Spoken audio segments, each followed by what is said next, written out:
जय श्री श्री सीताराम भक्तजनों, आज शनिवार है।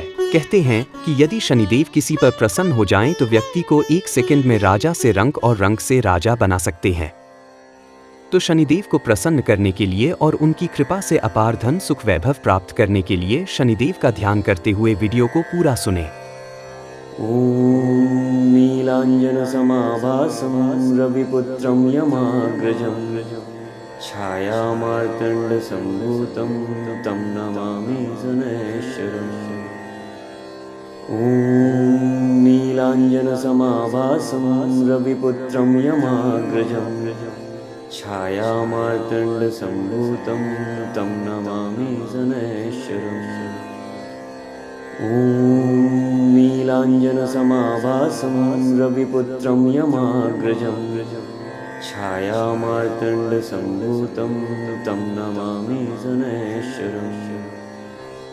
ॐ नीलाञ्जनसमाभासं रविपुत्रं यमाग्रजं छायामार्तण्डसम्भूतं तं नमामि शनैश्वरम्। ॐ नीलाञ्जनसमाभासं रविपुत्रं यमाग्रजं छायामार्तण्डसम्भूतं तं नमामि शनैश्वरम्। ॐ नीलाञ्जनसमाभासं रविपुत्रं यमाग्रजं छायामार्तण्डसम्भूतं तं नमामि शनैश्वरम्। ॐ नीलाञ्जनसमाभासं रविपुत्रं यमाग्रजं छायामार्तण्डसम्भूतं तं नमामि शनैश्वरम्। ॐ नीलाञ्जनसमाभासं रविपुत्रं यमाग्रजं छायामार्तण्डसम्भूतं तं नमामि शनैश्वरम्। ॐ नीलाञ्जनसमाभासं रविपुत्रं यमाग्रजं छायामार्तण्डसम्भूतं तं नमामि शनैश्वरम्। ॐ नीलाञ्जनसमाभासं रविपुत्रं यमाग्रजं छायामार्तण्डसम्भूतं तं नमामि शनैश्वरम्। ॐ नीलाञ्जनसमाभासं रविपुत्रं यमाग्रजं छायामार्तण्डसम्भूतं तं नमामि शनैश्वरम्। ॐ नीलाञ्जनसमाभासं रविपुत्रं यमाग्रजं छायामार्तण्डसम्भूतं तं नमामि शनैश्वरम्। ॐ नीलाञ्जनसमाभासं रविपुत्रं यमाग्रजं छायामार्तण्डसम्भूतं तं नमामि शनैश्वरम्। ॐ नीलाञ्जनसमाभासं रविपुत्रं यमाग्रजं छायामार्तण्डसम्भूतं तं नमामि शनैश्वरम्। ॐ नीलाञ्जनसमाभासं रविपुत्रं यमाग्रजं छायामार्तण्डसम्भूतं तं नमामि शनैश्वरम्। ॐ नीलाञ्जनसमाभासं रविपुत्रं यमाग्रजं छायामार्तण्डसम्भूतं तं नमामि शनैश्वरम्। ॐ नीलाञ्जनसमाभासं रविपुत्रं यमाग्रजं छायामार्तण्डसम्भूतं तं नमामि शनैश्वरम्। ॐ नीलाञ्जनसमाभासं रविपुत्रं यमाग्रजं छायामार्तण्डसम्भूतं तं नमामि शनैश्वरम्। ॐ नीलाञ्जनसमाभासं रविपुत्रं यमाग्रजं छायामार्तण्डसम्भूतं तं नमामि शनैश्वरम्। ॐ नीलाञ्जनसमाभासं रविपुत्रं यमाग्रजं छायामार्तण्डसम्भूतं तं नमामि शनैश्वरम्। ॐ नीलाञ्जनसमाभासं रविपुत्रं यमाग्रजं छायामार्तण्डसम्भूतं तं नमामि शनैश्वरम्। ॐ नीलाञ्जनसमाभासं रविपुत्रं यमाग्रजं छायामार्तण्डसम्भूतं तं नमामि शनैश्वरम्। ॐ नीलाञ्जनसमाभासं रविपुत्रं यमाग्रजं छायामार्तण्डसम्भूतं तं नमामि शनैश्वरम्। ॐ नीलाञ्जनसमाभासं रविपुत्रं यमाग्रजं छायामार्तण्डसम्भूतं तं नमामि शनैश्वरम्। ॐ नीलाञ्जनसमाभासं रविपुत्रं यमाग्रजं छायामार्तण्डसम्भूतं तं नमामि शनैश्वरम्।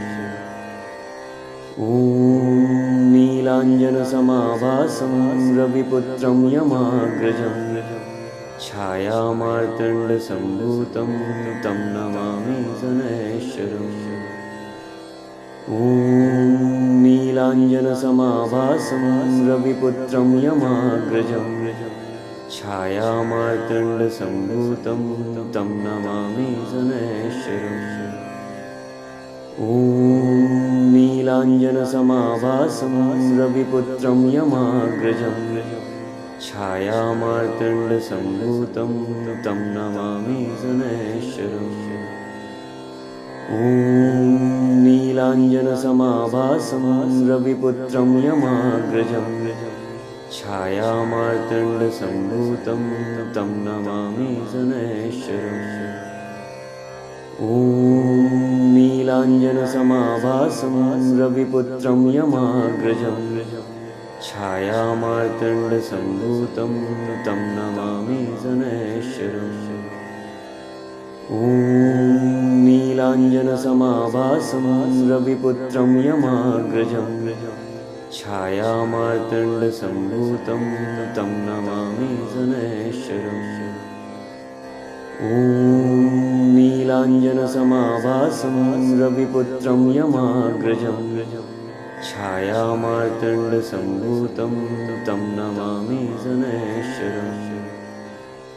ॐ नीलाञ्जनसमाभासं रविपुत्रं यमाग्रजं छायामार्तण्डसम्भूतं तं नमामि शनैश्वरम्। ॐ नीलाञ्जनसमाभासं रविपुत्रं यमाग्रजं छायामार्तण्डसम्भूतं तं नमामि शनैश्वरम्। ॐ नीलाञ्जनसमाभासं रविपुत्रं यमाग्रजं छायामार्तण्डसम्भूतं तं नमामि शनैश्वरम्। ॐ नीलाञ्जनसमाभासं रविपुत्रं यमाग्रजं छायामार्तण्डसम्भूतं तं नमामि शनैश्वरम्। ॐ नीलाञ्जनसमाभासं रविपुत्रं यमाग्रजं छायामार्तण्डसम्भूतं तं नमामि शनैश्वरम्। ॐ नीलाञ्जनसमाभासं रविपुत्रं यमाग्रजं छायामार्तण्डसम्भूतं तं नमामि शनैश्वरम्। ॐ नीलाञ्जनसमाभासं रविपुत्रं यमाग्रजं छायामार्तण्डसम्भूतं तं नमामि शनैश्वरम्। ॐ नीलाञ्जनसमाभासं रविपुत्रं यमाग्रजं छायामार्तण्डसम्भूतं तं नमामि शनैश्वरम्। ॐ नीलाञ्जनसमाभासं रविपुत्रं यमाग्रजं छायामार्तण्डसम्भूतं तं नमामि शनैश्वरम्। ॐ नीलाञ्जनसमाभासं रविपुत्रं यमाग्रजं छायामार्तण्डसम्भूतं तं नमामि शनैश्वरम्। ॐ नीलाञ्जनसमाभासं रविपुत्रं यमाग्रजं छायामार्तण्डसम्भूतं तं नमामि शनैश्वरम्। ॐ नीलाञ्जनसमाभासं रविपुत्रं यमाग्रजं छायामार्तण्डसम्भूतं तं नमामि शनैश्वरम्। ॐ नीलाञ्जनसमाभासं रविपुत्रं यमाग्रजं छायामार्तण्डसम्भूतं तं नमामि शनैश्वरम्।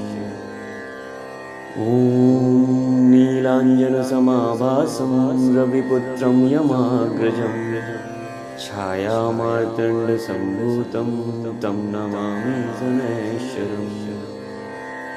ॐ नीलाञ्जनसमाभासं रविपुत्रं यमाग्रजं छायामार्तण्डसम्भूतं तं नमामि शनैश्वरम्। ॐ नीलाञ्जनसमाभासं रविपुत्रं यमाग्रजं छायामार्तण्डसम्भूतं तं नमामि शनैश्वरम्। ॐ नीलाञ्जनसमाभासं रविपुत्रं यमाग्रजं छायामार्तण्डसम्भूतं तं नमामि शनैश्वरम्। ॐ नीलाञ्जनसमाभासं रविपुत्रं यमाग्रजं छायामार्तण्डसम्भूतं तं नमामि शनैश्वरम्। ॐ नीलाञ्जनसमाभासं रविपुत्रं यमाग्रजं छायामार्तण्डसम्भूतं तं नमामि शनैश्वरम्। ॐ नीलाञ्जनसमाभासं रविपुत्रं यमाग्रजं छायामार्तण्डसम्भूतं तं नमामि शनैश्वरम्। ॐ नीलाञ्जनसमाभासं रविपुत्रं यमाग्रजं छायामार्तण्डसम्भूतं तं नमामि शनैश्वरम्। ॐ नीलाञ्जनसमाभासं रविपुत्रं यमाग्रजं छायामार्तण्डसम्भूतं तं नमामि शनैश्वरम्। ॐ नीलाञ्जनसमाभासं रविपुत्रं यमाग्रजं छायामार्तण्डसम्भूतं तं नमामि शनैश्वरम्। ॐ नीलाञ्जनसमाभासं रविपुत्रं यमाग्रजं छायामार्तण्डसम्भूतं तं नमामि शनैश्वरम्। ॐ नीलाञ्जनसमाभासं रविपुत्रं यमाग्रजं छायामार्तण्डसम्भूतं तं नमामि शनैश्वरम्। ॐ नीलाञ्जनसमाभासं रविपुत्रं यमाग्रजं छायामार्तण्डसम्भूतं तं नमामि शनैश्वरम्। ॐ नीलाञ्जनसमाभासं रविपुत्रं यमाग्रजं छायामार्तण्डसम्भूतं तं नमामि शनैश्वरम्। ॐ नीलाञ्जनसमाभासं रविपुत्रं यमाग्रजं छायामार्तण्डसम्भूतं तं नमामि शनैश्वरम्। ॐ नीलाञ्जनसमाभासं रविपुत्रं यमाग्रजं छायामार्तण्डसम्भूतं तं नमामि शनैश्वरम्। ॐ नीलाञ्जनसमाभासं रविपुत्रं यमाग्रजं छायामार्तण्डसम्भूतं तं नमामि शनैश्वरम्। ॐ नीलाञ्जनसमाभासं रविपुत्रं यमाग्रजं छायामार्तण्डसम्भूतं तं नमामि शनैश्वरम्। ॐ नीलाञ्जनसमाभासं रविपुत्रं यमाग्रजं छायामार्तण्डसम्भूतं तं नमामि शनैश्वरम्। ॐ नीलाञ्जनसमाभासं रविपुत्रं यमाग्रजं छायामार्तण्डसम्भूतं तं नमामि शनैश्वरम्। ॐ नीलाञ्जनसमाभासं रविपुत्रं यमाग्रजं छायामार्तण्डसम्भूतं तं नमामि शनैश्वरम्। ॐ नीलाञ्जनसमाभासं रविपुत्रं यमाग्रजं छायामार्तण्डसम्भूतं तं नमामि शनैश्वरम्। ॐ नीलाञ्जनसमाभासं रविपुत्रं यमाग्रजं छायामार्तण्डसम्भूतं तं नमामि शनैश्वरम्। ॐ नीलाञ्जनसमाभासं रविपुत्रं यमाग्रजं छायामार्तण्डसम्भूतं तं नमामि शनैश्वरम्। ॐ नीलाञ्जनसमाभासं रविपुत्रं यमाग्रजं छायामार्तण्डसम्भूतं तं नमामि शनैश्वरम्। ॐ नीलाञ्जनसमाभासं रविपुत्रं यमाग्रजं छायामार्तण्डसम्भूतं तं नमामि शनैश्वरम्। ॐ नीलाञ्जनसमाभासं रविपुत्रं यमाग्रजं छायामार्तण्डसम्भूतं तं नमामि शनैश्वरम्। ॐ नीलाञ्जनसमाभासं रविपुत्रं यमाग्रजं छायामार्तण्डसम्भूतं तं नमामि शनैश्वरम्। ॐ नीलाञ्जनसमाभासं रविपुत्रं यमाग्रजं छायामार्तण्डसम्भूतं तं नमामि शनैश्वरम्। ॐ नीलाञ्जनसमाभासं रविपुत्रं यमाग्रजं छायामार्तण्डसम्भूतं तं नमामि शनैश्वरम्। ॐ नीलाञ्जनसमाभासं रविपुत्रं यमाग्रजं छायामार्तण्डसम्भूतं तं नमामि शनैश्वरम्। ॐ नीलाञ्जनसमाभासं रविपुत्रं यमाग्रजं छायामार्तण्डसम्भूतं तं नमामि शनैश्वरम्। ॐ नीलाञ्जनसमाभासं रविपुत्रं यमाग्रजं छायामार्तण्डसम्भूतं तं नमामि शनैश्वरम्। ॐ नीलाञ्जनसमाभासं रविपुत्रं यमाग्रजं छायामार्तण्डसम्भूतं तं नमामि शनैश्वरम्। ॐ नीलाञ्जनसमाभासं रविपुत्रं यमाग्रजं छायामार्तण्डसम्भूतं तं नमामि शनैश्वरम्। ॐ नीलाञ्जनसमाभासं रविपुत्रं यमाग्रजं छायामार्तण्डसम्भूतं तं नमामि शनैश्वरम्।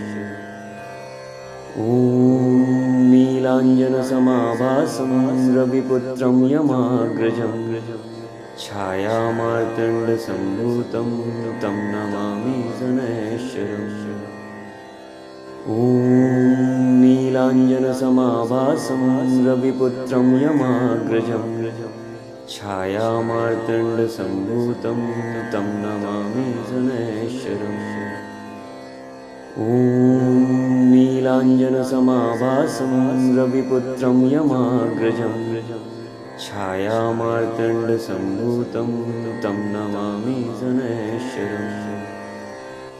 ॐ नीलाञ्जनसमाभासं रविपुत्रं यमाग्रजं छायामार्तण्डसम्भूतं तं नमामि शनैश्वरम्। ॐ नीलाञ्जनसमाभासं रविपुत्रं यमाग्रजं छायामार्तण्डसम्भूतं तं नमामि शनैश्वरम्।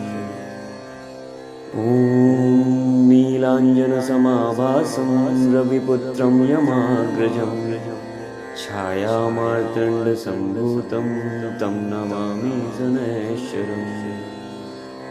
ॐ नीलाञ्जनसमाभासं रविपुत्रं यमाग्रजं छायामार्तण्डसम्भूतं तं नमामि शनैश्वरम्। ॐ नीलाञ्जनसमाभासं रविपुत्रं यमाग्रजं छायामार्तण्डसम्भूतं तं नमामि शनैश्वरम्।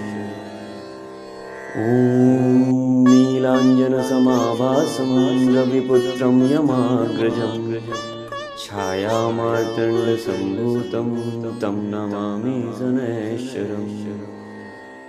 ॐ नीलाञ्जनसमाभासं रविपुत्रं यमाग्रजं छायामार्तण्डसम्भूतं तं नमामि शनैश्वरम्। ॐ नीलाञ्जनसमाभासं रविपुत्रं यमाग्रजं छायामार्तण्डसम्भूतं तं नमामि शनैश्वरम्। ॐ नीलाञ्जनसमाभासं रविपुत्रं यमाग्रजं छायामार्तण्डसम्भूतं तं नमामि शनैश्वरम्। ॐ नीलाञ्जनसमाभासं रविपुत्रं यमाग्रजं छायामार्तण्डसम्भूतं तं नमामि शनैश्वरम्। ॐ नीलाञ्जनसमाभासं रविपुत्रं यमाग्रजं छायामार्तण्डसम्भूतं तं नमामि शनैश्वरम्। ॐ नीलाञ्जनसमाभासं रविपुत्रं यमाग्रजं छायामार्तण्डसम्भूतं तं नमामि शनैश्वरम्।